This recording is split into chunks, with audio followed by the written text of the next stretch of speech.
Welcome back to the Temple of Technology. I am your host, Scott James Magner, the idiot with a microphone. It's time for another episode of So Here's the Deal, the RS Entertainment webcast where I explore my vast media collection and talk about what each piece means to me and my friends. In this episode, we're continuing our David Lynch Film Festival with another episode of Twin Peaks Season 2.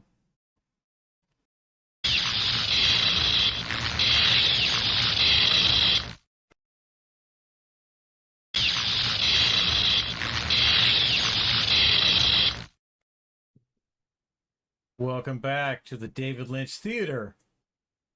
Myself, the idiot with a microphone, and my co-host, Julie McGalliard, the Queen of Darkness, are here for our David Lynch Film Festival.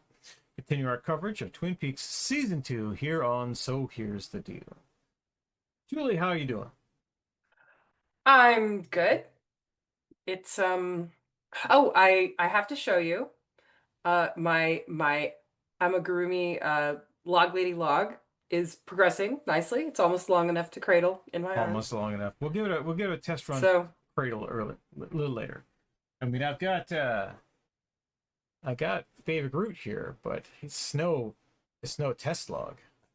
Not in the slightest. Awesome. And why are we here today? we are here to discuss the episode immediately after the episode where Maddie gets killed. It is called Drive with the Dead Girl, Season 2, Episode 8, also known as Episode 15. Directed by Caleb Deschanel and written by Scott Frost. All right. If those names sound familiar, they should. Caleb Deschanel is the father of Emily Deschanel, and the other one. They're both Zoe Deschanel, yeah. Mac Pixie Dream Girl of everyone. And Scott Frost is the son of Mark Frost. So they are in, like Flynn, they're working both ways of that, and they're enshrined in Twin Peaks. They are frequent collaborators, and they do a really good job with this story. We are watching. Oh, sorry, I'm jumping ahead of myself. Y'all didn't see this, but I just ran down our rules for Here's the Deal, So Here's the Deal, and our structure for So Here's the Deal. And I almost just jumped straight past it to go into the next section, which I don't want to do. So, but Julie, who are you and why are you famous? Let's see. Well, my name is Julie McGalliard, and I'm famous. Uh, gosh. I don't know if I'm famous for this yet, but I do write a series about Cajun werewolves, um, called Tales of the Rougarou. The first, they're sort of partly set in and around New Orleans. Um, and I also, I write a few other things. I do local writing events. I'm going to a fight scene writing seminar on Saturday, actually. Oh, very nice. I've been to those Should be a before. good They're a time. lot of fun. They are. Yeah, and you are also an accomplished speaker.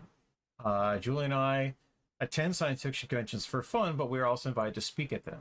And I have been with Julie on many a panel where we talk about the ins and outs of plot and narrative. And that's kind of why we do So Here's the Deal, is because we like doing that sort of thing. We are, this is 1990 in our drive-through of the film festival. It is, in fact, this episode broadcast on November 17th, 1990. The next week, it was Thanksgiving, so there was no episode then, and it picks up again in December.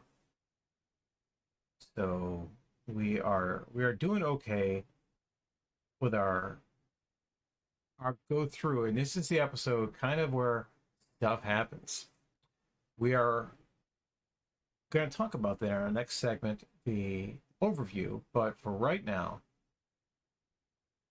what is the most important thing we think is going to happen in this episode based on what we saw in the last episode, our pre-first impressions, our zero impressions? Well, I assume that Bob/Leland is going to do something with Maddie's body. Yeah, That's what I assume is going to happen. I assume that too, and we will find out about that in just a moment. In the overview, we'll talk about the specific version of the media, any alternate versions, and our specific relationship to the piece. We'll also discuss production details, any related trivia, and if available, the Wikipedia summary. All right. We are watching my Blu-ray copies of the Twin Peaks A to Z collection. That collection includes copies of Twin Peaks Seasons 1 and 2, Twin Peaks Fire Walk with Me, the movie, and Twin Peaks The Return. It also has a host of special features that we wanted to get into, including one that we're going to be checking out here on the video feed in a bit, the Log Lady intros. There's a lot of cool audio bits. You can watch this in 17 different languages, if you want to. It's really a great physical media set, and it's a nice evolution from the videotapes and blurred VHS copies that people made off the air, to the laser discs, to the DVDs, to Blu-ray and 4K, where it is now. I don't think we're going to see any more releases like this for a lot of David Lynch's stuff, because Dave is not with us anymore. So we started this a year and a half ago, and Dave up and died on us right in the middle of our first few movies that we watched of him. So we're not going to get a lot more stuff out of that, but we're going to continue our film festival as we go. Julie, what brought you to Twin Peaks to start this all off? Because this is probably somebody's first episode. They haven't seen us before. Sure. It's always somebody's first time. Always. I was a David Lynch fan going in. I had really liked Eraserhead. I don't think I had managed to see The Elephant Man. Oh, that's probably what got me into David Lynch, now that I think about it, is because I was reading about The Elephant Man that was being performed by David Bowie. Completely different Elephant Man. David Bowie was doing it on stage without any makeup or prosthetics at all. He was just using mime to suggest John Merritt's deformities. But I think that sort of put the idea of the Elephant Man in my head, and I think that's what caused me to sort of notice that there was also a movie. I was like, oh, is this movie with David Bowie? Oh, it's not David Bowie. Oh, but David Lynch. And so the name stuck in my head. And so later on, when some artsy friends saw Eraserhead, and I still am not quite sure how we all came to be watching Eraserhead, because I was still in high school at that time. But I think like two of us liked it, and I was one of the two. And then in college, that was when I was in college when Blue Velvet came out. And I was old enough to go to movies on my own, and I did. And Blue Velvet was one of those, and I really liked it. Although, now that I think about it, the first David Lynch that I saw was undoubtedly Dune, because my family saw that, because we tended to go as a family to see the big science fiction tent poles of the time. We'd go see the Indiana Jones and the Star Trek and the Star Wars and whatever else was happening. So I had we a went to go similar see. arrangement with my mother, and we went to see Dune together. Yeah. And so that was definitely my first David Lynch. But I kind of had a crush on Kyle MacLachlan. I well, anyway. Oh, and also Isabella Rossellini. So like Mm-hmm. um Isabella Rossellini I saw for the first time in White Nights. She's fantastic. Yeah. Well, I'd love to I talk was about kind of that movie sometime, we because it is should so we should good. It's so good. should definitely talk about that movie. It's outside our remit, but I do movies all the time, so I'd be happy to talk about break down White Nights and its cultural relevance because it is amazing, especially in today's charged political climate. Yeah, What yeah. that movie represents. It would be really interesting to revisit that. So, Twin Peaks in particular. I knew that David Lynch was working on a new TV show. And we had stumbled across the train car set while we were out driving around in, I think it's North Bend. Anyway, we were out driving around in North Bend. And we were like, hey, what's that train car doing there? And so we went over and looked at it. And actually, they used a real train car. I'm pretty sure. Like there was no part of it that looked like a movie set. It was just a real antique kind of trash train car. But I knew that his new show was premiering, and I think it was, well, it was a weekend that we were visiting my parents. So my parents, bless them, I made them watch David Lynch, and they let me. So the whole family sat down and watched the Twin Peaks the pilot. I loved it. This is April of 1990 for those playing along at home. Those playing along at home. So I loved it, of course. Paul, who was not a big David Lynch fan at that time, loved it. My parents, not so much, but they were good sports. And then after that, I had some friends in Bellingham. They were all like, hipster movie watching friends. And we got together and watched Twin Peaks at the house that they all shared, the rental house that they shared. This was college years, right? Um, and so, oh, Continue. I was just gonna say, and so that was it. I had a Twin Peaks watching group. Yeah, and we'll check in with them in our first impression section. I want to correct myself from earlier. I mentioned that Scott Frost is the son of Mark Frost. He is Mark Frost's brother. One of their children does other stuff as a director, but he is Scott Frost's brother and writing partner. So. All right. We are going to go down our plot summary. Do you want to do plot summary today, or do you want to save yourself for our log time? I'll go ahead and do the plot summary. Okay. All right, and this is the short one from Wikipedia. The short one from Wikipedia, the source of not all truth. Yes.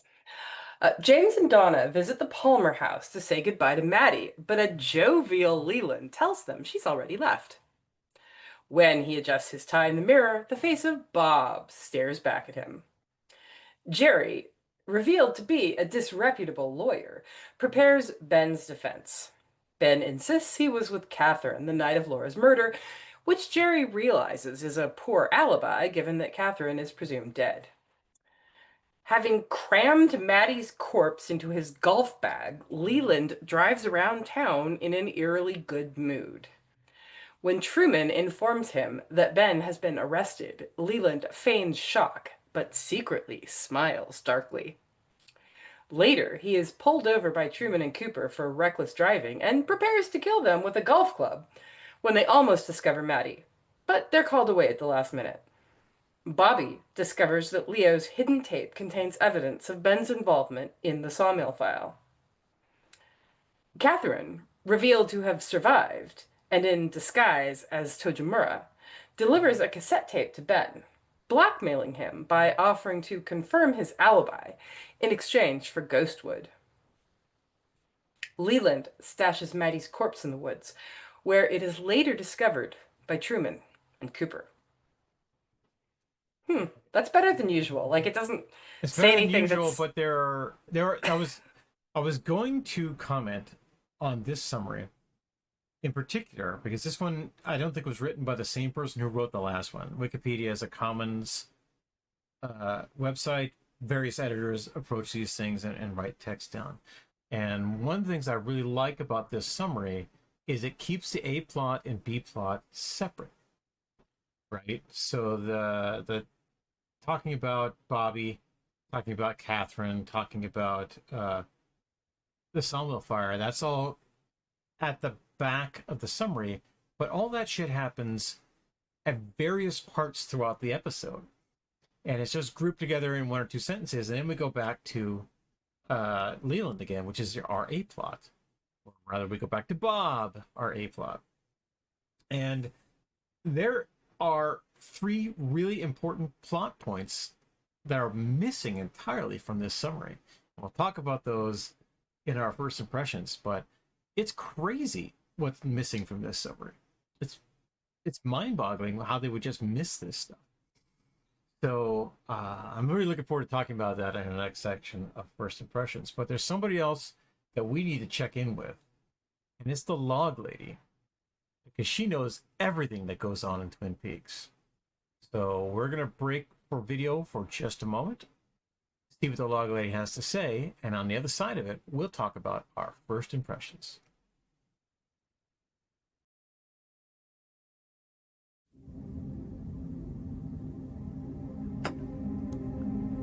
Food is interesting. For instance, why do we need to eat? Why are we never satisfied with just the right amount of food to maintain good health and proper energy? We always seem to want more and more. When eating too much, the proper balance is disturbed and ill health follows. Of course, eating too little food throws the balance off in the opposite direction, and there is the ill health coming at us again. Balance is the key. Balance is the key to many things. Do we understand balance? The word balance has 7 letters. 7 is difficult to balance, but not impossible if we are able to divide. There are, of course, the pros and cons of division.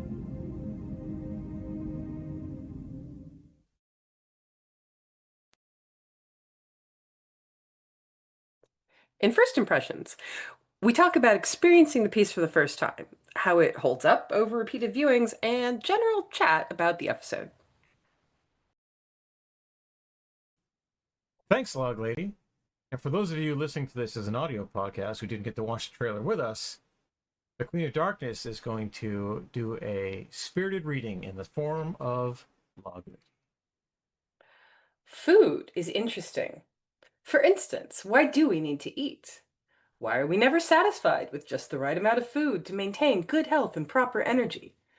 We always seem to want more and more. When eating too much, the proper balance is disturbed, and ill health follows. Of course, eating too little food throws the balance off in the opposite direction, and there is the ill health coming at us again. Balance is the key.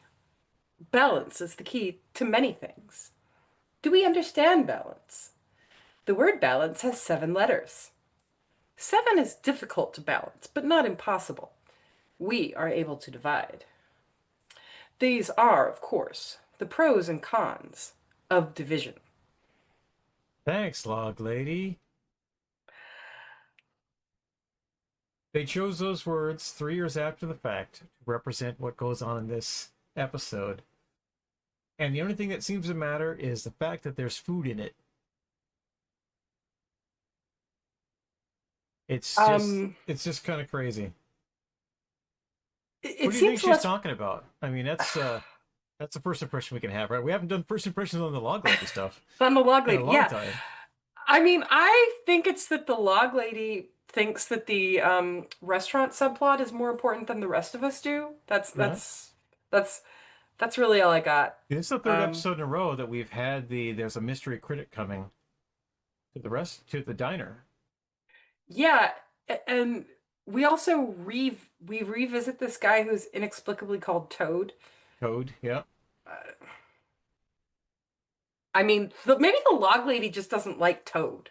That's my guess. She doesn't like Toad, and it's a little fat phobic. That's maybe because he's a lumberjack. Toad Could killed her be. brother. Margaret Landerman's got some. She's seen some shit. We'll go into her backstory again before this is all done, but especially in the return. But yeah, it's kind of wacky that that log lady intro. And oh my goodness, I've been waiting to talk about this for hours. So in the crawl, the opening credits crawl that happens here, Twin Peaks is somewhat unique in big drama in that it doesn't have a cold open. It simply has the credits and then we go into the episode. And if you watch credits, which I do because I have many creators who are my friends, and to see who did what, I like to track writers and directors and cinematographers and all that kind of stuff. But usually I'm seeing that while there's plot happening behind it on an episode. That's all up front here in David Lynch land. And in the crawl, in the credits, they say the quiet part out loud finally that Mr. Tochimura and Catherine Martell are the same person. As if we've forgotten from last week, where she comes out to her husband as being Japanese, I guess. It's a horrible, horrible yellow-faced nightmare. But then we don't see Catherine Martell at all in this episode. We hear her voice, despite what the Wikipedia plot summary wants you to believe. She is not in this episode. There's a recording of her in this episode that is delivered by her husband, Pete. And for all of her weird, strong army ways, she's just not in this episode. And we don't know why. Maybe she had some commitments. Maybe she was feeling a little under the weather that day. Maybe she had a toad in her throat. I don't know. Or she had bad mashed potatoes with a double R. But she's not in the episode, but they make it seem like she's going to be by calling her out specifically in the opening credits by name. So I thought that was really, before the episode even started, I was taking notes because this is the first impression I had never noticed before in my previous watch throughs of this. And then we open on the Palmer household, which we saw last night in a very bad light, but now it's dawn. It's nice and it's serene. And we open up on this, and just like the plot summary said, Leland is there hitting golf balls. And in normal serial killer land, he'd be hitting golf balls against a corpse. But that's not Bob. Bob's smarter than that, maybe. So Leland has just got a bag of balls scattered around his living room, and he's smacking them against the wall of his house with no disregard for property values, or maybe he's hitting the back of the couch or something. But he's just taking swings and going boom. His wife's nowhere around. None of this stuff is going on. Nothing seemed to bother him. And he's just living his best life, smiling and happy. He's dressed in his lawyering suit. And he is living his best life. And there's a knock at the door. He goes over there and he stops and looks in the mirror. And it's like, Leland Palmer is not in the mirror. It's Bob. Bob is smiling and happy. And so when Bob smiles, Leland smiles. Then he goes and opens the door to teen detectives, Donna and James. Or looking for other... You go ahead. I was going to say, did you notice that Donna all of a sudden looks like she's a teenager again? Yeah, yeah. Like after her looking increasingly like noirish 35 high eye smoke now, she comes in with her hair in a ponytail and everything, and she suddenly looks like a high school student again. Yeah, James looked like he just came from high school. In fact, instead of maybe going to high school. I don't know if school's back in session or not, or how long they're going to stay closed. Maddie's death certainly isn't going to perturb them, because she's a 22-year-old from out of town. But yeah, they just show up, say, we want to talk to Maddie. And Bob says, oh, she left. He's smiling and happy. But you can write her. I'm sure she'd love to hear from you. I bet she would. You know what else she'd like to be doing? Breathing. You know, It's all of my notes are like, Leland does blah blah blah. Oh my god! Yeah. Leland. I mean, they are all like, he's hitting golf balls. Oh my god! You know, he starts singing. Oh my god! Just and I think his what we know, his and his performance just really tell this incredible shuddering. Uh, it is so creepy. It is. It It's is just absolutely so creepy. fucking creepy. Ray Wise is a Um, master actor. He is so good at being bad. And this is such a meaty part for him to soak into. He eats all the scenery. He eats somebody else's scenery. He goes over, grabs your script pages. He eats those too. In my very first note oh, about that's what the log lady was talking about. yeah, he's the food of life. It's the food of life. My very first note on this is, who is this guy? And then he looks in the mirror and it's like, I wrote down Bob in big capital letters with a whoosh, exclamation point. That guy is Bob. Leland Palmer has left the building. He is not there anymore. We're going to talk extensively about this in our expanded coverage. But as the first impressions go, it's like, holy shit, I have never seen this on TV. Not even when Susan Lucci was possessed by Satan in All My Children did we see this level of pure concentrated evil on screen. And it is pure concentrated evil. There is nothing redeemable about Bob. Bob is a horrible, horrible being. I want to say human being because he's not human. He's not human in any way. He's from another place. And there is no Leland Palmer there. There's none. And later on, when we see when Dale Cooper and Sheriff Truman track down Leland at the Great Northern and tell him, hey, we arrested Ben Horn. And he's like, no. So, yeah, we arrested him for Laura's murder. It's like, but that can't be true. And you're going, oh, Bob, you're playing this in such a fast, because we know now. We don't have to guess. We don't have to make up our minds about who killed Laura Palmer. We know exactly who killed Laura Palmer. It was Bob wearing a fresh Leland suit. And then he goes around the corner and he says, oh, you have to excuse me. I have to go. He walks around the corner and he looks like he's crying, but then his eyes go, Oh my God! and there's sweat pouring down his face like he's burning Leland Palmer out from the inside. But it's just enough wetness that it looks like maybe he's been crying. Maybe he's been sawing in his laughter of maybe he was crying that entire time. And then Dale Cooper comes and talks to him, and he turns around and goes, and his face changes back into grieving Leland Palmer, that the mask that he's been wearing for weeks. And as soon as Dale goes away, he's back to He is Bob, he eager is for Bob. fun. Eager He for wears a fun. smile. Everybody run.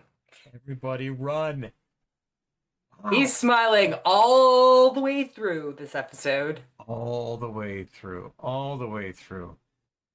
And it's, I mean, then we've got, we open on Ben Horn in prison, and then Jerry's with him, or as we learned his name is actually Jeremy in this episode, which I thought was kind of interesting.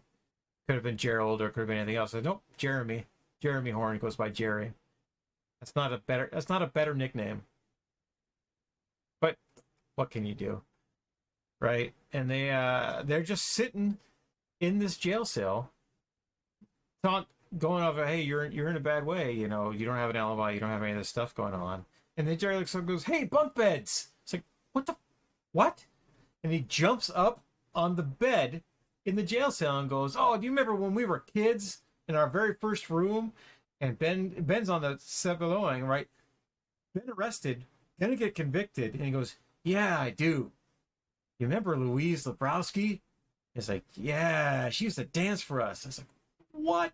What is happening here? And then we get a 3 minutes, timed it, 3-minute escapade in David Lynch fashion of somebody dancing in the shadows, which may well have been Julie Cruz for all we know, right? They might have brought her in to dance around like this, but they're just having a good old time talking about this older girl that babysat them or was just part of their lives when they were 8, going off and doing stuff. And it's like, wow, that's out of nowhere. Don't know what to make of that. Thanks, David Lynch.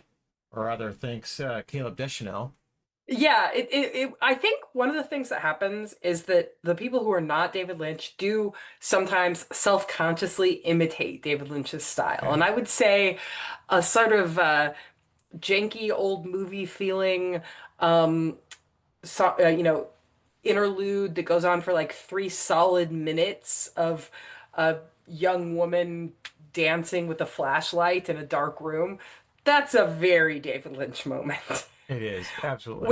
Where it sort of hovers right on that line between, like, it's a little bit creepy, it's a little bit sentimental, it's a little bit, horny, and it's just plain weird.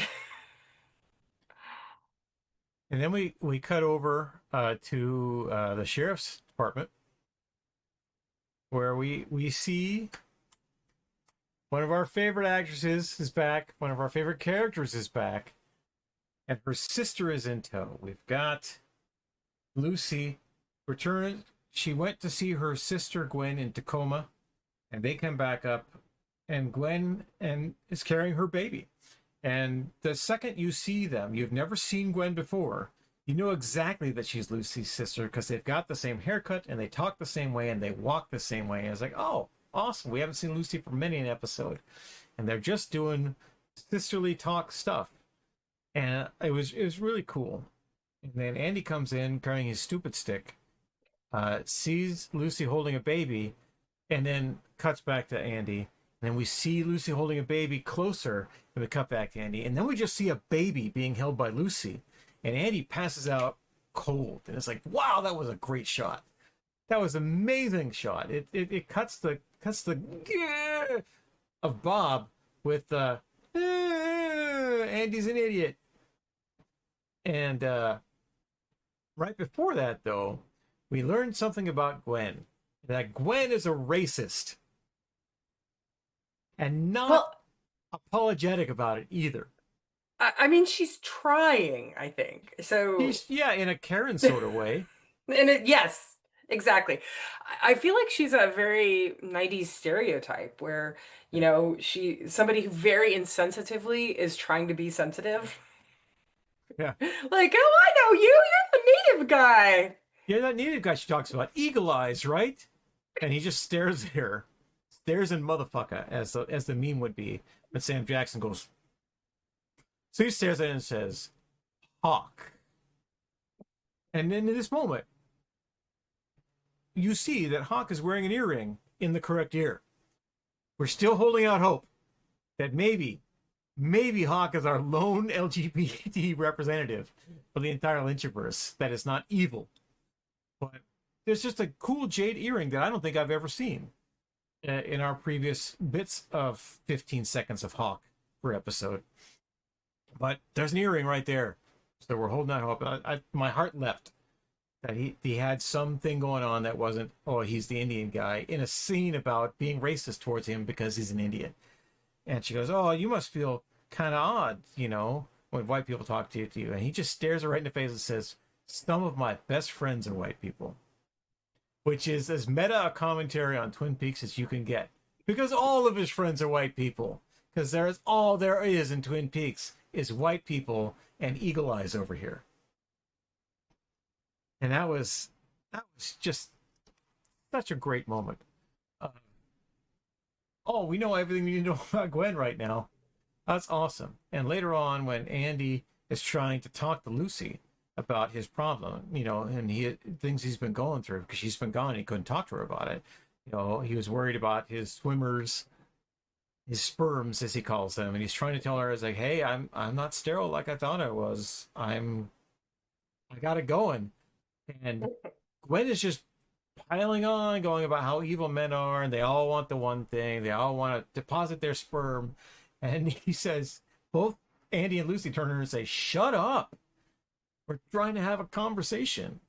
And they say, "Shut up" again. And she walks over and starts cooing her baby while they're having a conversation. It's like, wow, this is a really, as B or C plots go, this is nice.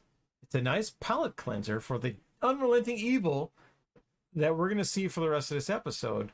It's like, this is a really nice, tender character moment that goes away, and we don't see that anymore for the rest of this episode. We don't see anything more about Andy, nothing more about Lucy.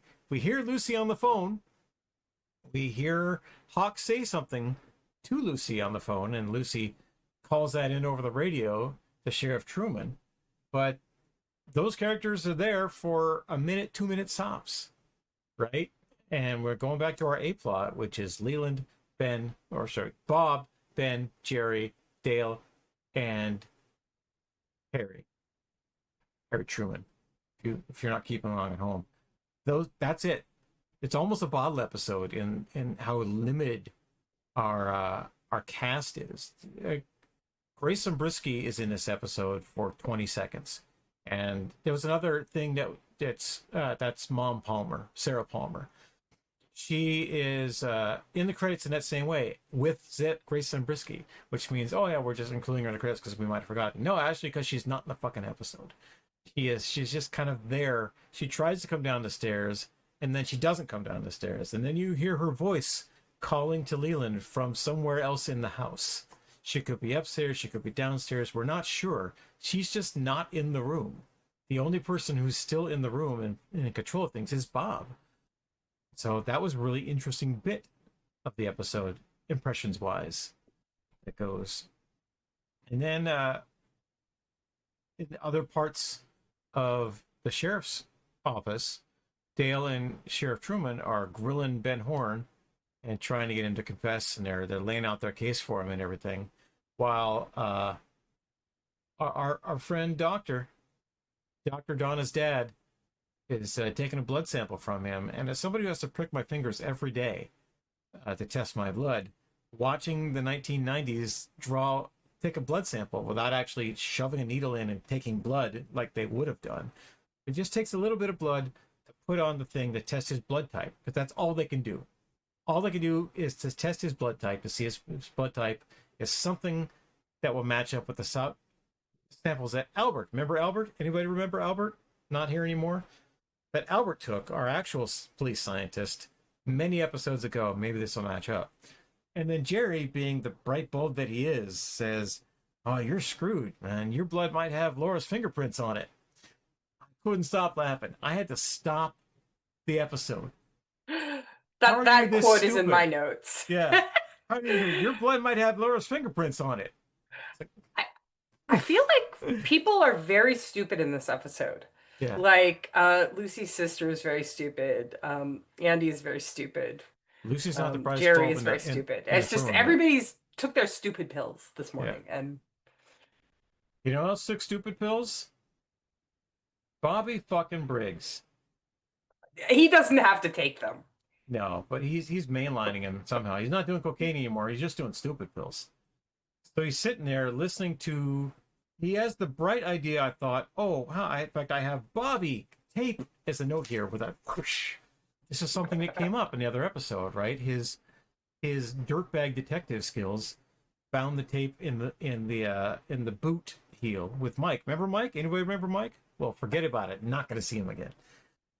He's never coming back. Never there coming back. won't be an especially terrible subplot involving Mike. Yeah. Don't worry. But he's listening to this tape and he's able to identify the voices of people talking on the tape. It's like, oh wow, he's listening to Leo and Ben talk about torching the mill. You know what you should do here? You should go to the fucking cops. Go to the cops. Be a mensch. Nope. His plan is, well, scamming the government for Leo's care isn't making us the money we thought it would. So now I'm going to blackmail Ben Horn, who may or may not have committed murder. Shows you how much he cares about Laura Palmer. Yeah. Your girlfriend. Remember your girlfriend, Bobby? Because the rest of the town does. Nope. Bobby Briggs. Fucking awful. I don't wish him death. I just wish him a mild face into a wall-ing over and over and over again. But it's just not good. And that is the point at which I stopped taking notes.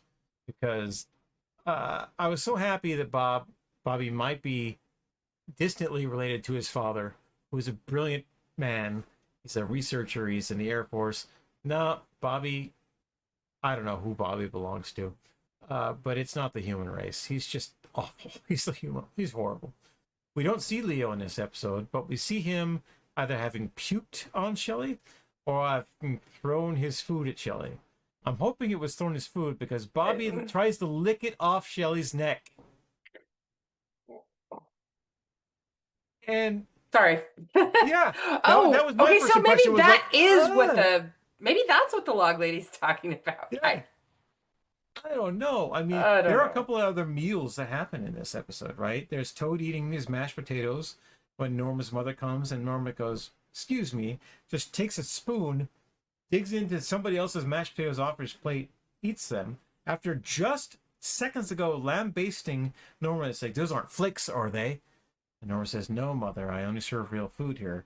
And Norma's mother doesn't believe her, so she steals food off somebody's plate, eats it, and goes, "Those are good." And she goes, "Yes, they are. My food is good." Steals the food off of Toad's plate. Remember Toad's plate. Toad? Remember Toad? Because you're going to see him again. Yeah. Just out of nowhere. And then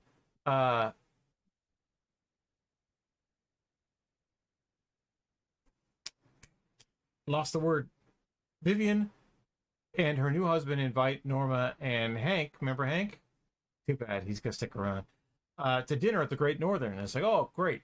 More people in the Great Northern. The other restaurant in town. The other which restaurant has two restaurants. There has to be a McDonald's somewhere. Like, I've been in this town. There's a Dairy Queen that I eat at all the time when I'm traveling across Washington State. Nobody ever goes to Dairy Queen. They just go to Double R. It's like, okay, fine. But yeah, there's another food connection in there. But that's just about it. So the other almost note that I have is another fantastic bit about Bob. And I want Julie to share this because I know it's in her notes. So Bob is driving around town, the top down on his car. And what happens? Oh, you mean the fact that he's driving around town singing Surrey with the Fringe on Top? Yeah. Driving erratically with Maddie's corpse in his golf bag, in his trunk. Wrapped in plastic. Wrapped in plastic. Yeah, basically, again, all of my notes are like, he's singing Surrey with the Fringe on Top. Oh my God. We decided that clearly it is Bob who likes all those old show tunes, not particularly Leland. So it's Bob who's always, dancing and carrying on. And he likes the party. I don't know. But yeah, there's also that weird thing where he's singing Surrey with the Fringe on Top, and then Dale Cooper is whistling it. And I underlined that in my notes. Is like, did he hear it? Are they psychically connected? And we decided psychically connected because it's more interesting. And it's just, and that's some expanded coverage stuff for us later on. But as first impressions go, it's weird, right? It's really weird to see one thing happening in one car, another thing happening in another car, and you don't know. We find out in the scene they're not following Leland. They're driving in a different direction and happen to come across Leland. Like, he almost hits them with his car as he's going this way and they're going that way. So they spin around, they put the lights on, they pull him over, and he goes, "Oh, all right." Right? So here's Bob driving his car. He's been pulled over by the cops. He's got a dead body in the trunk. And his response is to go, "Do you golf, Agent Cooper? You should come by the club." Oh my God! Yeah, oh my God. And he's going, okay, yeah. And at that moment, Lucy, or the voice of Lucy, calls Sheriff Truman via the radio. And there's another subplot we'll get into in a bit here. And he goes, "Here, I want to show you my new clubs." It's like, are you sure? Didn't you see the title of the episode? Okay. So back to the trunk he goes, and Dale Cooper's, "Okay, sure, I'll follow you." And he goes in there, he opens the trunk and we see that indeed Maddie is in there, wrapped in plastic in the golf bag, with Oh the my golf club, God. which he used to beat on her with. Oh There, my he God. picks it up and he's showing, he goes like this. He turns around and Dale Cooper's head is turned, and God. Maxwell's silver hammer is about to happen on screen. Oh And then my Dale takes a step God. forward because Sheriff Truman is calling him, and Bob goes, I'll have to see your club another time. Okay, I'm looking forward to that. It's like, Oh ah! my God. Wow. Wow. That was amazing. It was just amazing. Ray Wise is so good. Then I wanna talk about Mike and here before we get really deep into Mike. But what Mike does in this episode. There's a couple things that Mike does in this episode which weren't talked about at all in that plot summary. So Mike is holed up at the Great Northern, and in fact Cooper mentions this. Hey, I've got Mike stashed at the Great Northern. He's recovering. They show a nurse talking with him, and he goes, "Can you get me a glass of water or something?" He goes, "Yeah." So she leaves, and she goes, and in the time it takes for her to walk down the hall and a sheriff's deputy to walk in, a deputy for whom we have no name but clearly works at the sheriff's department, which I liked a lot. And then Mike is out the window with his one arm. He has jumped out the window of the hospital. I don't know how high up they are, because Twin Peaks isn't that big of a town. But he's out the window and going and doing stuff. And that's what Lucy is calling Sheriff Truman about. It's like Hawk found the one-armed man down on the highway. And they say, okay, we'll bring him in and we're going to talk to him. And the reason why they wanted him to talk to him is because he has shown an ability to commune with Bob. And they want him to identify Ben Horn as Bob. And I thought, I was like, wow, that's some weird psychic detective shit that I just didn't see coming narratively about this. I was like, why did he want to talk to the shoe salesman to do this? It's like, we're doing this. And he's sniffing around Ben, and he's sniffing around Jerry, and going, Bob was here, Bob was very close, Bob was here, Bob was very close. But he's shaking his head as it, but he's not there, not there. And then he turns and he looks at Dale Cooper, and he looks away. And then they take him out of the room to some other part of it. And that was another giant oh my God moment, right? And especially for Julie and I, who've seen all of Twin Peaks and know everything that's coming, how brilliantly this was laid in by someone who's not David Lynch and not Mark Frost, right? This is so much more Twin Peaks than many of the episodes of the season, including ones written by Mark Frost and David Lynch. There's just crazy, gooky stuff going on all the way around, and I loved it. I loved this episode. It was so good, so creepy. Our teen detectives were minimized. Our Bobby time was blissfully short. There's a subplot with Pete Martell that we'll get into in our expanded coverage, so to hit all of our favorite characters, but it was a good episode. It was well written, and I wanted to watch it immediately again, but I had to get the tech set up for this. And do you checking in the Wayback Machine, Julie? What was was this one you watched on VHS, or did you watch this one live?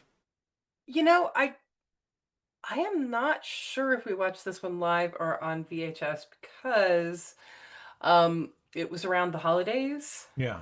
And but what I remember is that in the immediate aftermath, there was definitely some discussion about whether Bob was real.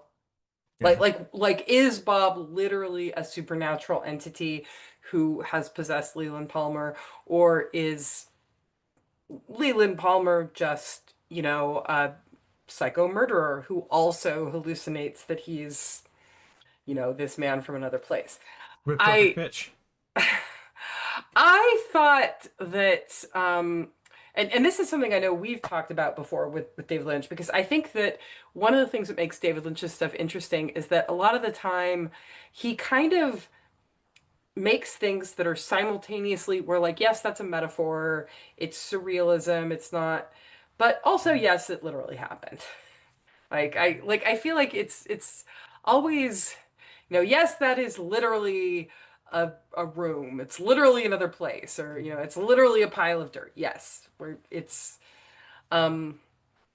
I think when things are supposed to be hallucinations in Lynch World, it's signaled very clearly by the fact that they like disappear right away. Like the white horse. Yeah. That was a vision because it just disappeared right away. Much But like yeah, Hawk. so I was of the obviously Bob is real. And mainly the main reason that I thought obviously Bob is real is just because, at least partly, because there's all this other people talking about Bob. Like, the one-armed man. And I would say also, just some of the weird stuff that's happened, like the all the terrible food in the hospital. Like, Yeah. there's too many things that have happened that are not from a purely subjective viewpoint for me to say, oh, there is no Bob. It's just Leland. But that was definitely there is no Bob. It's just Leland. People, and there is no Bob. It's just Leland camp, I guess, in our discussions about the. Yeah, But I do remember. Oh, go ahead. Go ahead. I was just gonna say, I do remember that we had a very fun time discussing these episodes because Yeah. I think Twin Peaks seemed like it was getting interesting again after spinning its wheels for a while. Right on. Well, let's pick that up in our next section of expanded coverage.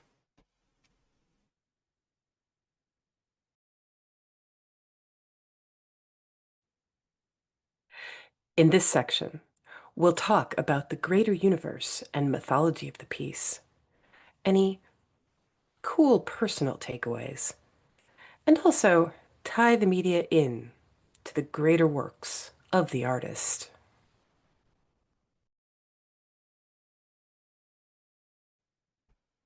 We are back, fortified by beverages and happy thoughts to talk about our expanded coverage.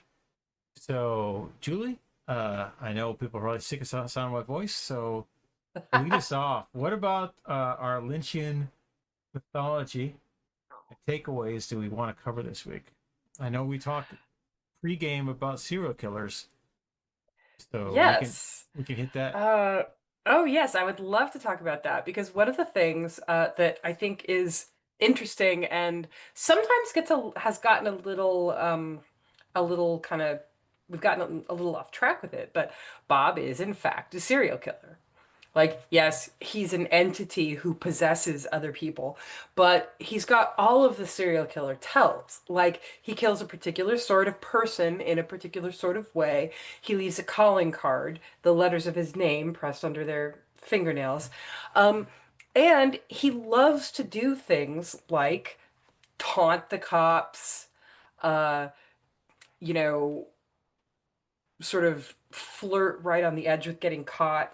And he's having a grand old time killing people, getting away with killing people. Just all of these things very recognizable as serial killer tropes. Like I was just at Crypticon a couple weeks ago, and the guy who plays Art the Clown in the Terrifier series was one of the guests. Yeah. And yeah, and That guy. yeah, and one of the things he talked about was that that the director, he's very clear. Art the Clown is doing this because he thinks it's funny. That a twisted sense of fun is a common trope of serial killers of the time, like Freddy Krueger comes instantly to mind. Yeah. There are definitely serial killers who are, all torn up inside, but there's a particular, like, the sort of the dancing killer is a trope, and Bob is very much that. So in this episode, he's basically flirting with getting caught, I would say, the whole time. And this kind of like, why does he drive you erratically? He knows how to dump a body. The reason why Dale Cooper is in town is he's been chasing bodies all across the Northwest. Lest we forget, he didn't come for Laura Palmer. He came for Bob. Because he had killed Teresa and he had killed other people in other places. You know? I mean, that's how he knew about the tell of the... You know where to look, right? Under the fingernails. Yeah. And so I think it's kind of an interesting, again, an interesting David Lynch thing, where Bob is simultaneously a supernatural entity who possesses people, a real-world serial killer, with all of the tropes associated with that, and a manifestation of Leland as an abusive father. You know, Leland's abuses, Leland's dark side, Leland's abuse of Laura. Because I am convinced, and I don't think there's anything in any of the expanded materials, like the stuff, like the Secret Diary written by Jennifer Lynch, or any of the stuff written by Mark Frost. I don't think there's anything in it that confirms this explicitly. But I don't think there's anything in it that negatively confirms it either. I am almost 100% sure that the evil that Leland did that invited Bob in was either sexual abuse of Laura, his daughter, or very, very strongly considering it, or he might have... You know, I don't think we ever find out that he actually did this, but the kind of relationship he has with Benjamin Horne and the kind of relationship that Benjamin Horne had with Laura, did Leland know? I mean, Leland is his lawyer and he does corrupt shit for him all the time. Well, this is one of the neat things about this, right? And about David Lynch always knew who'd done it. And he told Ray Wise early on, he's like, this is the thing, you did this. And Ray Wise said, are you sure? He goes, oh yeah, it's great. You're gonna love it. But I don't think it's subtext. I think it's on the page, right? That he was doing this to Laura. This is a Leland thing that he did that to Laura. And then Bob came.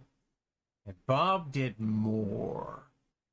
And when Maddie is talking about when Laura starts smoking, how she changed, right? When Laura was a little girl, she was under that radar. It wasn't a thing. But when she became a teenager, right? And I think it was probably Maddie that had triggered it, right? He wanted to have sex with Maddie. Maddie left. He starts abusing Laura. Maddie comes back for the next summer, and Laura is all messed up. She's a different person, right? I think what he wanted to do was rape Maddie, and he raped his daughter instead. And then, boom, that's Bob all the way through this. Because remember, in the expanded universe, this is where we talk about spoilers, Bob is connected to Sarah's family. Sarah is connected to the other place. All the stuff that happens comes through Sarah's family. So Sarah's part of that. Maddie was part of that. Laura's part of that. Leland just kind of married into that. And so a few episodes back where Leland says, oh, I know that guy. He used to live at my neighbor's house where I went to summers. No, that's Bob talking. That's Bob sending people on a wild goose chase to go track all this stuff down because Bob wants Leland to get caught. He gets off on that, right? He was saying those things specifically to cast aspersions on Leland so that Leland would get murdered because Bob would love that. He'd just go find another body. He's already picked one out.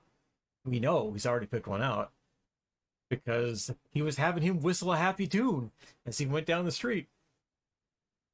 Dale Cooper is connected to the darkness. He chases darkness all his life. He chases serial killers. He's been chasing Bob long enough, and I think Bob's had enough. He's gonna make a change, and this was his opportunity to do so. Right? I don't know if Leland assaulted Maddie before she was fully dead, or even afterwards. I do judge very much what Bob did, but I can't give commentary on that because the way that those meaty smacks happened, I think Maddie died pretty quick, and Leland and Bob just kept hitting her and hitting her and hitting her because it's something that Leland wanted to do for a long time, and now Bob's driving. He's like, oh yeah, this is gonna be fun. He's making Leland watch for wherever Leland is. But I think all of that darkness, all that madness, everything that Mike said would happen has happened. And Bob's driving. Bob's in a driver's seat, literally and figuratively. He is the person taking charge and doing all these things. And he's the person that Dale wants to find, and he just doesn't know. Dale knows. He says so explicit in this episode, Ben Horn didn't do this. I know he didn't do it. It's, what do you mean? We got him. It's like, well, we got to do what we got to do, right? You have to chase these leads down. This is your investigation. Because Dale is chasing a serial killer. He knows serial killers, and he knows that Ben isn't one. He's a sociopath, but he's not a serial killer. Right. Yeah, and it's interesting that there's something a little bit off in their argument, because he has an argument with Harry, and Cooper's like, I don't think Ben Horn did it, and Harry's kind of like, I'm sick of the mumbo jumbo, which, but he didn't say anything about mumbo jumbo. He just says, I don't think he did it. Like, well, that's the mumbo jumbo was Mike. Just then, Dale put Mike in there and prayed him around to do the mystical stuff, right? Okay, all right. Yeah, and I'd be pissed off if I was a sheriff, and my case is going to be made based on a one-armed guy who's a drug addict and an escaped mental patient who says, no, this guy didn't do it. It's like, we have evidence. We have these things that happened that tie him to the crime, and he is tied to the crime. He raped Laura that night. He is expressly tied to this crime. Laura's fingerprints may well be on his blood because he did it. He was the person who had sex with her that night before Jock and everybody else went down to the train car and did their business. But he's guilty of sin, just not of this particular sin. Yeah, I actually don't think Ben Horn has ever killed anyone. Like, I don't think killing people is his deal. I don't think he caused her to die, right? He ruined her life. That's true. Like, I think he's the guy who will say kill this person. Yeah. But I don't think he's the guy to do it. He tried to kill Catherine. He tried to kill Josie. Yeah, but he sure as shit killed. Okay, sorry. I guess what I mean is, I don't think he doesn't get dirty with it. I guess. No, he hires people to do it. Yeah. He's a mob boss type of killer. Hank Jennings went to jail for a reason. Yeah, like because I do think that there's a difference between somebody who kills out of necessity, which I think which I think not Jacques Renault, but his brother, blanking on the Renault here. The one who does kill our latest one. Yeah. But like yeah. So it's been so many episodes since we had. I know it's been so many episodes. But he kills without remorse, but not because he especially enjoys it. Ben Horn doesn't kill people directly, but he does enjoy it. Like, he enjoys that they are made to be dead, but he doesn't do the job himself. Bob, on the other hand, kills like for the sheer love of the game. Jean Renault. Thank you. Jean Renault. Anyway, and I think those are all very different types of killer. They're all bad guys who might make you dead, but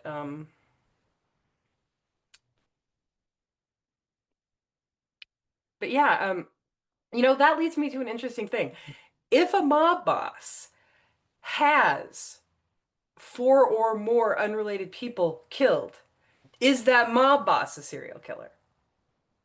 Like, he's using people as weapons, you mean? His signature is, I had my lieutenant did it. No, he's part of a criminal conspiracy and racketeering. Because they have a criminal enterprise that committed felonies. But he is not a serial killer. Unless, when he was coming up, his mob boss told him to do those things. And so, if he was climbing the ladder, right, as we've seen in Sopranos or whatever, right, and you're asked to do certain things to be a made guy, and you do those things, and you always dump your bodies in the pine barrens, or you chop them up in the wood chipper, or you set them on fire and then plant trees with them. You know, whatever you do to get rid of your bodies, and whatever weapons you're using as a signature to kill people. If you kill a whole bunch of people the same way, yeah, you're a serial killer. But if you do them because it's your job, I don't think you are. You're just a mass murderer. A serial killer is a certain kind of sociopath and psychopath who gets off on it. They plan it meticulously. They go from place to place. They set up long cons to get somebody into a certain place so that they can be murdered or done whatever to, and then they have this signature. That's what the behavioral analysis unit does of the FBI. They find these people based on the clues that they leave behind, because they always leave clues. A mass murderer just kills people. And there could be, you know, Tony Soprano might have killed 20, 30 people in his lifetime, but he wasn't a serial killer. He was just a murderer. He's just a horrible person. Yeah. Yeah, interesting. But yes, I think definitely somebody who kills for like a kind of psychosexual satisfaction So is his cousin, definitely a serial killer. Tony Soprano's cousin, played by Tony P, played by Steve Buscemi, he is a serial killer. He is a complete whack job psychopath. And there's a reason Tony has to go shoot him in the back of the head, because he's being this profligate killer who just does all these things is bad. And it's going to be bad for business. And so Tony murders him. Yeah. So, yeah, I mean, John, not a serial killer. Jacques, not a serial killer. Bob, 100% serial killer. Ben Horn is a wannabe Renault. I mean, he got into business with the bad guys, and bad guys did stuff for him. But, I mean, Ben had Andrew Packard killed. Right? And then even Josie's cousin, Jonathan, I don't think is a serial killer. He's just doing a job. Yeah, he's just a gangster. He's just a gangster. Gangsters doing gangster shit. But Bob, as a meticulous entity, serial killer. Mike, absolutely serial killer. And Dale Cooper hasn't forgotten that in any way. He knows who Mike is and what he's done. And Mike even confessed to being part of Bob's killing spree, right? So there's going to be an accounting. That's why Dale is so serious about finding him when he escapes from the Great Northern. It's like, no, that guy's going to jail. He's part of my overriding case. We don't see the Gordon Cole stuff and the Chris Isaac stuff that's in Fire Walk with Me for some time, especially not the missing pieces of Fire Walk with Me, which is the entire Chris Isaac plot and the David Bowie plot for that matter. He's in that missing movie that's attached to that, which we'll cover eventually when we get to Fire Walk with Me. But this is what Dale does. He finds bad guys. And Wyndham Earle, his ex-partner, who we'll see in a while, absolute serial killer. And he's a cop. He's an FBI agent who hunts serial killers because he is a serial killer. You know, if you are a serial killer, going into being a cop is a great way to get away with it. Yeah. There's the whole Dexter premise is that. I mean, it's a fine show about horrible people that everyone should watch. You will see good and righteous people be mowed down by the serial killers in that, and you're horrified by it, but you can't stop watching. It's just this glimmer of redemption in Dexter. You think, oh, he's doing a good until the later thing. season. But this is why I bring this up, right? There's this glimmer of redemption in Dexter. Mm-hmm. His father has instilled a code in his stepfather, his adopted father, has instilled this code in him. So you have to do these things or you become a monster. And Dexter has embraced being a monster because he's killing monsters. But later on, you realize that, no, he likes it. He likes to kill people. He likes to kill monsters. He's enjoying it. And then you know that there is no redemption for Dexter. And that series has ended 3 times. And Dexter gets worse and worse and worse every time they bring him back. There is no redemption for that character. Whereas Tony Soprano, you were hoping he was going to get out. But he didn't. Spoilers! Fade to black happened for a reason. There are no fade to blacks here in Twin Peaks. It's always fade to gray. Fade to white. Fade to white. Fade the white. That's David Lynch's signature move. Is like things get blasted out by a white light. Oh, okay. So a couple of things we did not mention. Even though I don't really like Lucy's sister, she has a great line. People want terrible things to happen to you. Yes. Yes. I know. Which Loved it's like that line. how did this doofy character come up with such a great line? But Might have seen some shit. but the other thing is that we don't really see Laura's mother. We don't see Sarah Palmer, but off screen at the beginning of the episode, we hear her say Leland, Leland, honey, in a kind of like normal sounding voice. So it makes me think, did she not like, because her whole situation from the previous episode was very ambiguous. Like she was crawling down the stairs. Was she drugged? Was she, Was she overcome by the evil? was she overcome by the evil? Yeah. And, did she have any idea about what was going on? Because we have every reason to believe that she was there in the house. She was in the room, I thought. Yeah. Right? She was passed out she was having problems on the couch. Maddie comes in, sees her, gets nervous, sees Leland and goes, "What? No, stop. No, stop." Yeah. So, pound, pound, pound. So she came down the stairs briefly after the Leland, honey. But I think it was just the voice that we heard. I think her coming downstairs was a clip from an earlier episode. I don't think Grace Zabriskie was available to film this episode. Same way that Piper Laurie wasn't available to film this episode.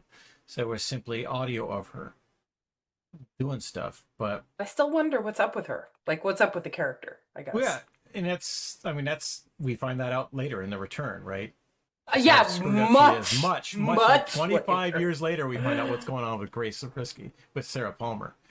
And it's not nice.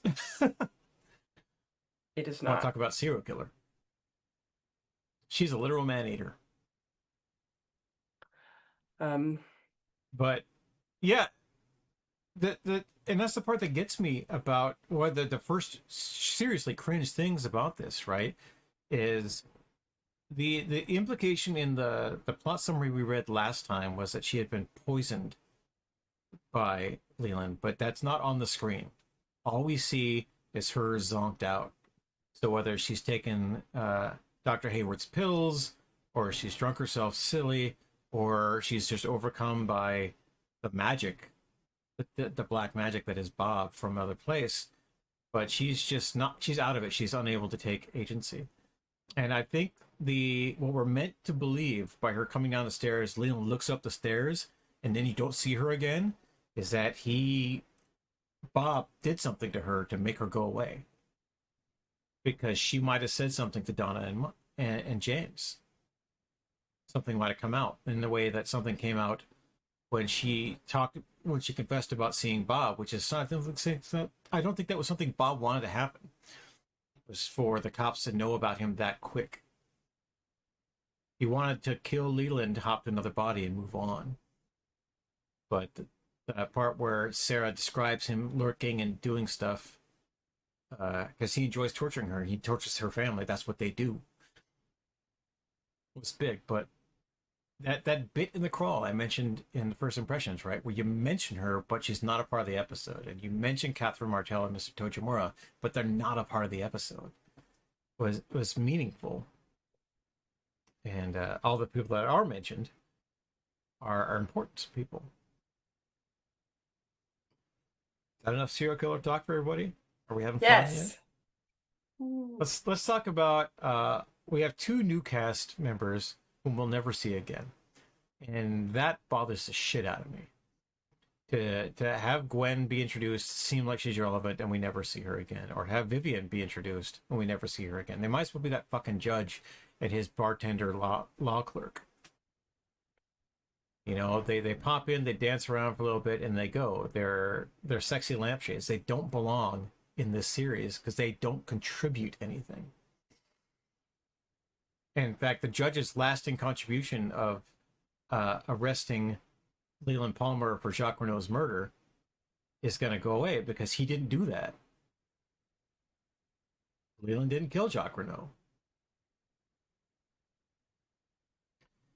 and we're meant to believe that as an accused murderer who was representing himself, allowed to just run around Twin Peaks doing whatever the fuck he wants, that Leland Palmer is magically a good guy because people say, oh, he's important, but he's an accused murderer. He should be in jail. Ben Horn's got much more money than Leland Palmer. He could post cash bail on this capital murder charge. Jerry sucks as a lawyer, but he could post bail, assuming Ben ever gets arraigned, right? You have to go before a judge, and we know that there aren't any judges in Twin Peaks because one had to drive up into Winnebago. But sooner or later, they could find a judge somewhere and saying, hey, my client's being held without bail. He hasn't been charged. He needs to get out.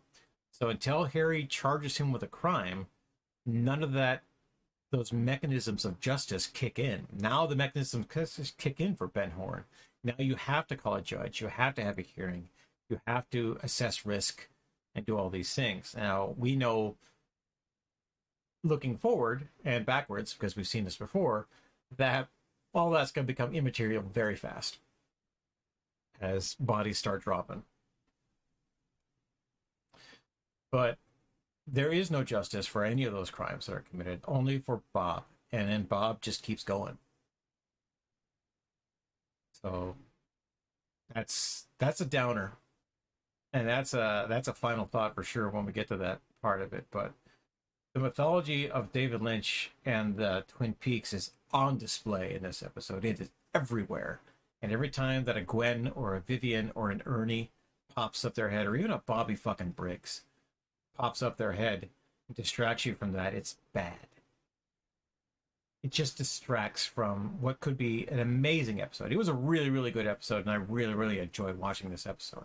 I use all those adjectives because, and adverbs because they're important. But it still has filler. It still has stuff in it that doesn't belong there, that I don't think would exist in a modern drama like this. If this was on HBO, you would never hear about Bobby Briggs unless he actively had a gun in his hand pointed at somebody. That whole Leo plot is gone. Leo would have died in the first season. Those things go away. The Hank Jennings, Norma, and Earl plot would be huge on HBO. There'd be entire episodes devoted to how things that Earl and Norma have done over the years while Hank was away. Entire episodes of just that. And every so often you'd cut to Hank on the phone talking to somebody or doing something. But that gets sidelined in favor of Norma's mom eating mashed potatoes off Toad's plate. For no reason other than she's a horrible human. It makes me love Norma all the more. Right? Because she became a good person despite that. We haven't seen Norma's dad. I don't think we ever see Norma's dad. But we know that her home life wasn't great. Because she ran off away from Ed and then met Hank at a truck stop and hooked up with him because it was a way out. In the same way that Shelley did. Right? I mean, they went to high school with Hank. It was part of their lives, but it wasn't the same kind of relationship that they had. She just needed to get out. And she ended up back in the same place she started. So the tragedy of Norma Jennings is pretty huge. Yeah. Oh, did we mention my sudden realization that Norma is the only normal person in Twin Peaks? It's like, we'll oh my talk about some God, more, yeah. they named her Norma. Yeah. But also, I think it's pretty obvious that her mother is supposed to be the food critic. Yeah, I think so. And it's a neat way for that to happen, right? Because her mom has lots and lots and lots and lots of money. She attracted a grifter at a Republican fundraiser. But what does she do? She just has money. Yeah, I mean, I assume it's inherited. Yeah. But yeah, so I think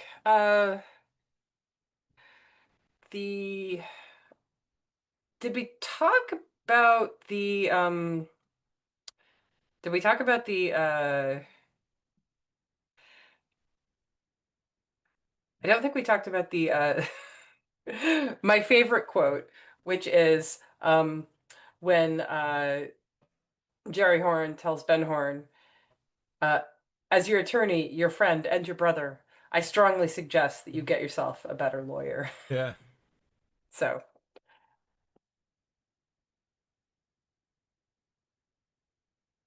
I do have to say one thing about this episode, even though I do think it's a good episode overall, is it really is missing those very thoughtful little visual touches that I noticed in the previous episode, the one directed by David Lynch. Yeah. You know, it doesn't have those little things like, you know, coming into the scene in an unexpected way, like by showing the, you know, the mud puddle outside, or by having the log lady enter the scene log first. You know, those kinds of little things were not present. I mean, it's a There was a good little bit with episode, the baby but I thought was nice, but it was yeah.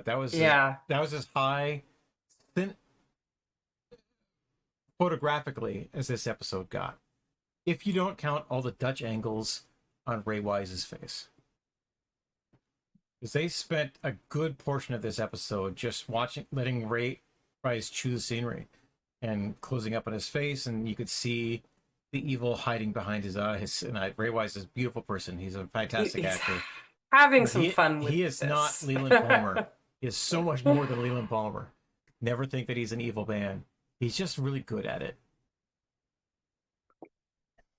According to Twin Peaks Wiki, Vivian is Norma's stepmother, not her actual mother. And so she is Annie's mom biologically, but Norma's stepmother. And I'm gonna see here. I think so. That must mean that Norma's dad is dead, which I'm hoping that the wiki will tell me. Because I don't think it says in any way.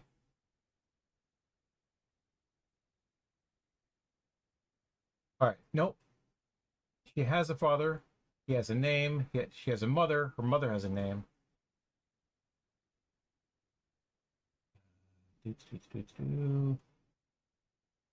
Oh. That's a big thing. I'm going to save this from when we meet Annie. But there's a thing. There's a history and a big part about Norma's parents involved in that. Yeah, Jerry, not a great lawyer.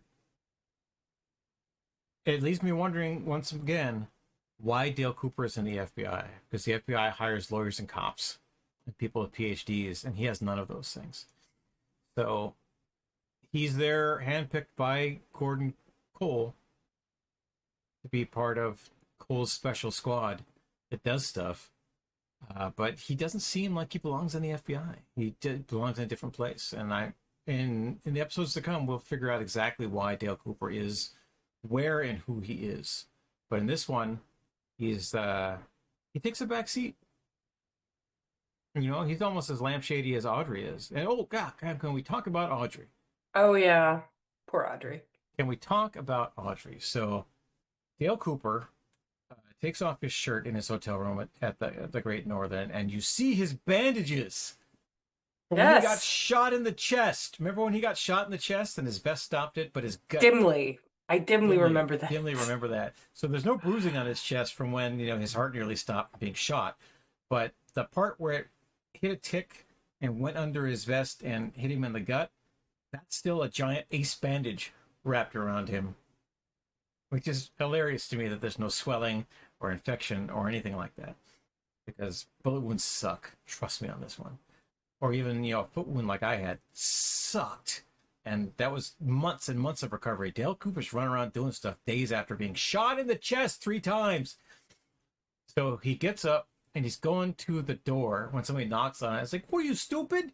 What are you going to the door for? Go grab your gun or something. He goes and he stops and he grabs his gun. It's like, oh, thank you.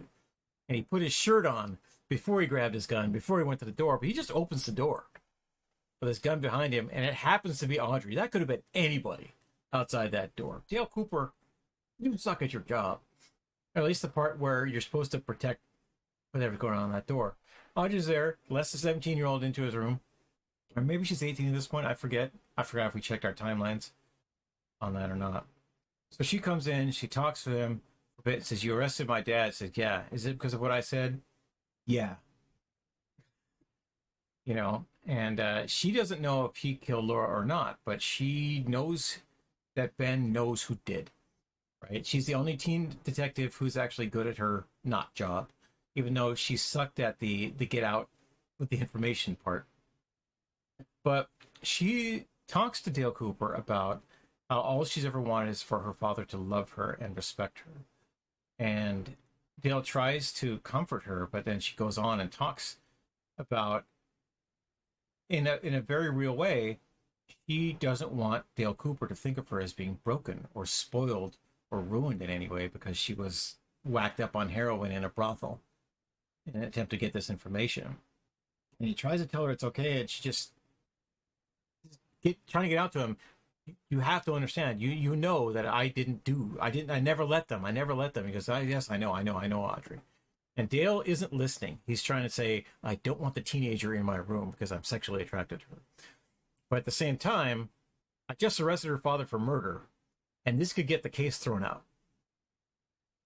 So at that point, Dale is good at his job. It's just not written on the screen, and it's not mentioned on the screen. And that's a shame, because it's yet another person of authority sidelining Audrey. And we've shook our fists and said justice for Audrey a bunch of times.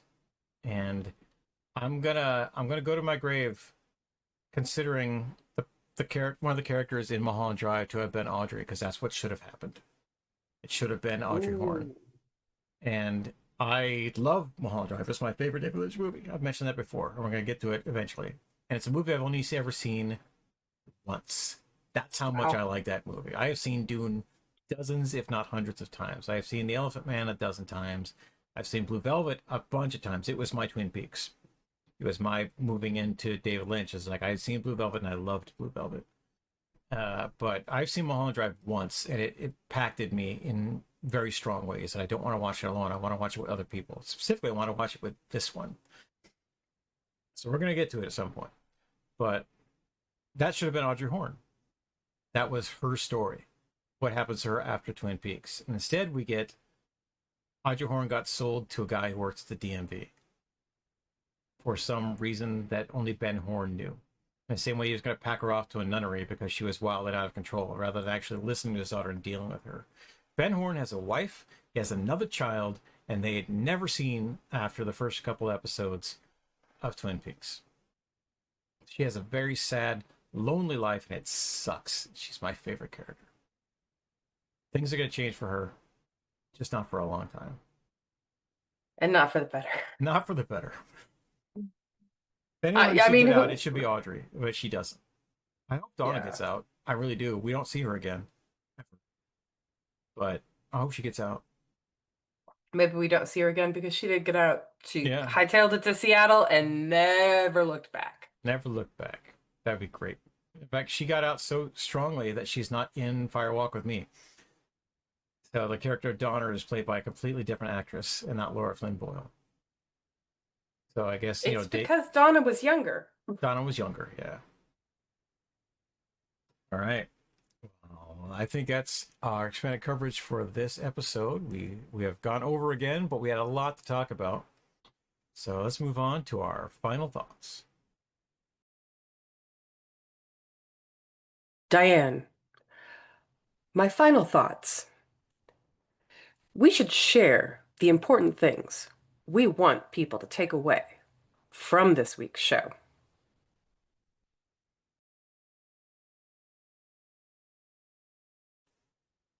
All right, Queen of Darkness. What lives in the darkness with you because of this episode? Bob! Basically, all of my notes, just over and over, Leland smiling. Oh my God! Leland playing golf. Oh my God! Leland opening his trunk and about to kill, Dale Cooper. Oh my God! He just... With a 9-iron at that, not even a driver. Yeah, every single thing about this is just um, really, it's so good because we, the audience, know what a psycho he is. And at this time, nobody in Twin Peaks knows yet. Nobody who is alive knows. So I think there's incredible tension with that. Like when when the kid detectives show up, there's this kind of I'll talk to her for you. Where this kind of like, oh my God, is he gonna set up to kill her too? Ah, yeah, just Yeah. so. I will say this movie, This this episode. episode was very successful at keeping me just going, the whole time. So Yeah, kudos. I'm looking forward to that tension continuing into the next one. Because it's going to be a bit before this plot resolves, which is great because it's exactly what the studio wanted, and he gave it to them, and then he did what he wanted to do anyway, which is we don't the mystery is not solved. It's not resolved, even though we know who killed Laura Palmer. It's still going on. It's ongoing. Like I'm glad you mentioned that bit where he's talking to the kid detectives, because knowing as I do that the kid detectives live, the sting was taken out of it for me. But having just watched him beat Maddie to death, and in fact having to listen to him beat Maddie to death, as we did in the previous episode, right? Knowing the amount of incredible violence that Bob is capable of, and these two kid detectives, which he knows have been kid detecting because he's been following them around town. He's the mystery person in the shadows that they have been seeing who's done these things. Like he's the one that dealt with Jacoby, right? All these things are going on because Bob is in there and Bob knows what Laura knew because he tortured it all out of her before she was murdered, right? There is no reason for him not to murder those kids in the middle of the room with the 9 iron, because who's going to know? Who's going to know? He's got a big trunk. He can fit them all in there, right? But no, he just wants to go about his life and do his thing. So, Bob, it's a lot. I wholeheartedly agree with your final thought. Mine is that Dale Cooper kind of sucks at his job. He's not as bad as Sidney Bristow, who is the worst FBI agent ever, and worst federal agent ever, because she's technically in the CIA, even though she's not in the CIA, and then she's in the FBI, but she's not in the FBI. Yeah, fuck all that shit. Dale Cooper is bad at his job. He misses clues in pursuit of his actual goal, is just hunting serial killers. He doesn't even care if he catches them. He just wants to solve the puzzle. He wants to know what the letters mean. He wants to know who's doing this and why they're doing it. He doesn't care about justice as much as he should. And Sheriff Truman lives in this town, and a bunch of people in his town have just been murdered or assaulted, or horrible things have happened to them. And he wants justice. He wants to do his job and bring peace. And Dale loses sight of that in this episode. And it's bad. It's really bad. He sidelines Audrey. He manipulates people into doing what he wants them to do for reasons we don't understand. And what we see him whistling the happy tune, Surrey Fringe on Top, which is from Oklahoma, for those of you who aren't in musical theater like we are. It's this great little jaunty song about this guy says, I'm going to get some money and I'm going to hire a big carriage and I'm going to take you on a date and you can't resist me because I'll have a Surrey with a fringe on top. He's dating somebody else. He's saying that you won't be able to resist me. And if you don't get in the Surrey with me, I'm going to pick up some other woman and they will get in the Surrey with me. Right? That's what that song is about. It's about, I'm a rich white guy and you can't stop me. And Bob is all of those things and more. And so he's singing that song because he murders people and you can't stop him. But Dale Cooper is whistling that song, right? He's whistling that song, not knowing that Leland / Bob is singing at the top of his lungs on the other side of town until they almost crash into one another. Because Dale is tied to the same darkness. His power, his strength, his ability to do things is tied to that darkness. And it makes him a shitty FBI agent, but an amazing champion. That he could be way up here, or he could be way down here. And the fact that he's living right here in the twilight makes him our protagonist. Just not a great FBI agent. He's a great protagonist. He's driving the plot along. He's making sure we get from point A to point B to point C. So pay attention to what Dale does and doesn't do as a peace officer, because it's really important from here on out. The rest of this season the rest of Dale Cooper, I'll say it right out, the rest of Dale Cooper's life is about who he is and what he does. And we're not seeing the best of Dale Cooper in this episode, but we are seeing the real Dale Cooper in this episode. And my final thought, what you should take away from this is pay attention to when Dale Cooper tells you and shows you who he is, because he never lies. Now, on that happy note, Julie, where can people find you online? I am at gothhouse.org. I am McJulie, most places, social media wise. And you can find my books on Amazon if you must. But you can also find the ebooks at Aris Entertainment. Oh. Yes, indeed. arisentertainment.com. I am the Idiot with the Microphone. You can find me here on YouTube. You can find me on all the other social medias as well. Blue Sky. Not on Twitter anymore because screw that shit. But definitely Facebook. I have Twitch streams. I talk about movies, play games, do all sorts of cool stuff, nerd stuff, but not as important here as our So Here's the Deal series. Speaking of our series, Julie, what's next? The next episode is called... Let me pull that up. Yeah, I love this one, kids.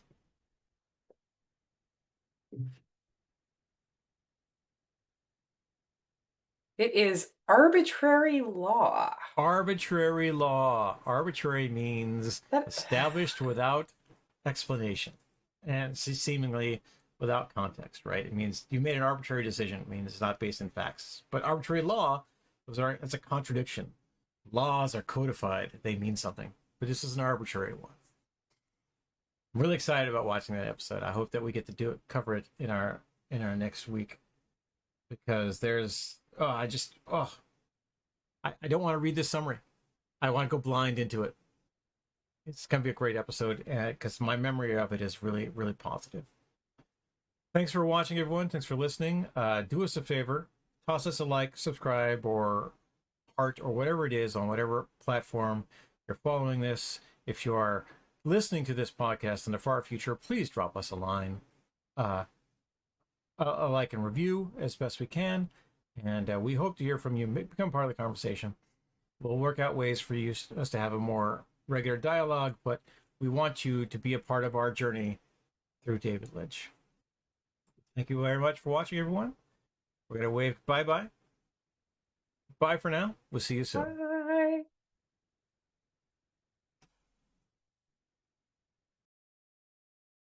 Thank you for watching this video. If you'd like to support the stream, please like and subscribe on whatever platform you happen to watch it. But also, consider buying some books. arisentertainment.com is a progressive publisher that focuses on independent authors and the stories that they tell. We have a curated selection of novels in science fiction, fantasy, high fantasy, space opera, horror, just about any genre that we believe needs some support, and the authors that need to do so as well. You can find this website by using this QR code or by typing arisentertainment.com into your browser and head over to our shop, where you can get a free book written by me, Scott James Magner, called Homefront. Homefront is my 2014 science fiction novel, which I've later expanded into the Homefront trilogy of Invasion, Landfall, and Beachhead. But to get a sample, just go here, select the ebook, and you see it's $0. Free book delivered to your email. All you have to do is sign up for our mailing. That's it. That's all you need to do. Thank you very much for supporting us here at the Idiot with a Microphone channel, and we'll see you soon.